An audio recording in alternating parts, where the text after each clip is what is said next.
terganggu dengan sikap atau perkataan kita, kita sudah jadi batu sandungan buat orang lain.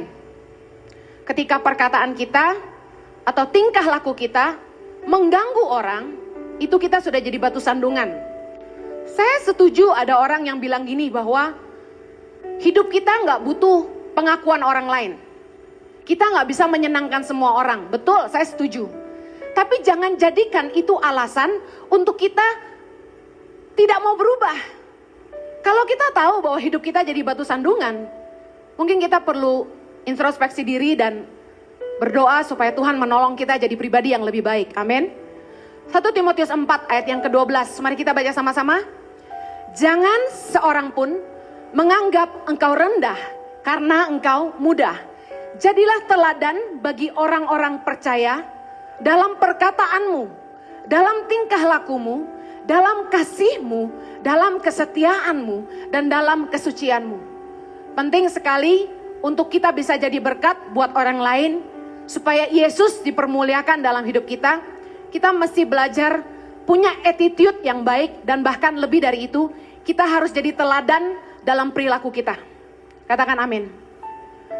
Kalau kita nggak punya attitude yang baik, hidup kita tuh bisa melemahkan iman orang. Yang kedua, kalau kita nggak punya attitude yang baik, kita bisa mengacaukan orang, bikin orang bingung. Yang ketiga, kita bisa bikin nama Tuhan dan ajaran orang Kristen dihujat orang. Gak heran kita banyak dengar orang lihat kelakuan orang Kristen lalu bilang gini, orang Kristen kok kayak gitu. Padahal kesalahan satu orang, tapi digeneralisasi semua orang Kristen kayak gitu.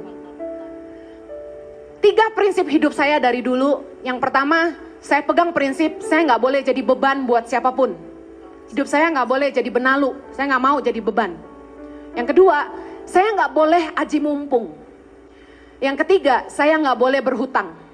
Nah, pertanyaan saya, apakah Anda punya prinsip dalam perilaku? Kalau Anda gak punya prinsip dalam perilaku, gak heran Anda gak peduli tentang perilaku Anda sendiri.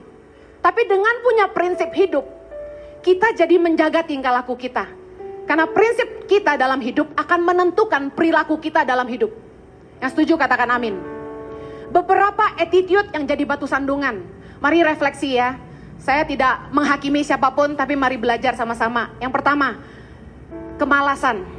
Orang malas tuh jadi batu sandungan, katakan amin. Yang kedua, sikap tidak toleransi. Itu jadi batu sandungan. Orang puasa kok uploadnya makanan mulu di IG. Ya. Yang ketiga, aji mumpung. Suka aji mumpung sama kebaikan orang lain.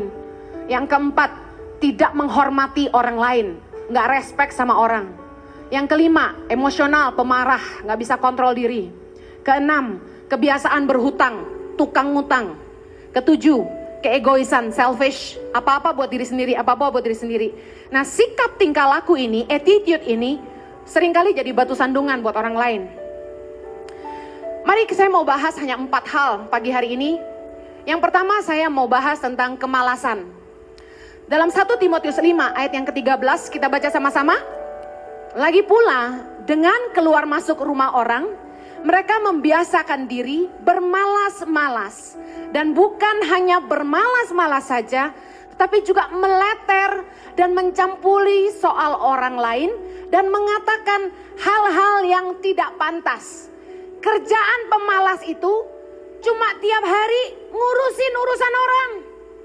Padahal dirinya sendiri nggak bikin apa-apa. Biasanya orang malas itu taunya tukang komentar. Ngomentarin hidup orang lain. Sementara waktunya dia buang hanya duduk gosip sana gosip sini. Saya bukan nggak setuju ibu-ibu setelah nganter anak sekolah terus ngumpul-ngumpul sama ada emak-emak. Tapi dengerin, apakah obrolannya bermutu? Kalau hanya karena males, dengar, ibu rumah tangga tuh mesti rajin. Wanita bijak itu mengurus rumah tangganya, amin. Kalau Anda tanya, Bu Heni, ibu sibuk ngurus yayasan, masih ngurus rumah tangga enggak? Jangan salah loh. Tiap pagi saya itu nyiapin sarapan buat anak-anak saya. Tiap hari yang siapin beli roti buat anak saya, sarapan apa besok tuh saya. Enggak cuma anak-anak, saya juga ngurusin sarapan staff. Kantor kami kan di rumah. Sekitar 20 staff, dan beberapa orang yang tinggal bersama kami, sehari sekitar 40 mulut, saya yang pikirin mesti makan apa. Ya kerja, ya pelayanan, yang ngurus rumah. Suami saya itu tipe suami yang maunya dilayani, yang namanya laki-laki. Dia tinggal ngomong, mau makan. Habis itu piring udah saya siapin, nasi udah saya sendokin, minum udah saya siapin, dia tinggal duduk manis dan makan aja. Jojo itu udah kayak Potifar. Tidak ada yang diurus selain makanannya sendiri. Nah itu udah kurang lebih ya. Jadi semuanya dari kaki sampai kepala istrinya yang ngurusin. Jadi ibu rumah tangga tuh mesti rajin. Bukannya kalau ada waktu cuma berceloteh, bercerita tidak penting.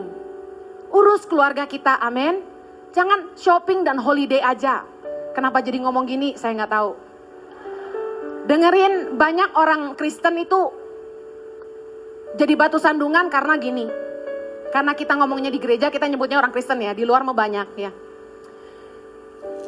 Numpang di rumah orang, apalagi kalau holiday ke luar negeri. Kan kita nggak mau rugi kan, nggak bayar hotel ya, kalau ada kenalan ya.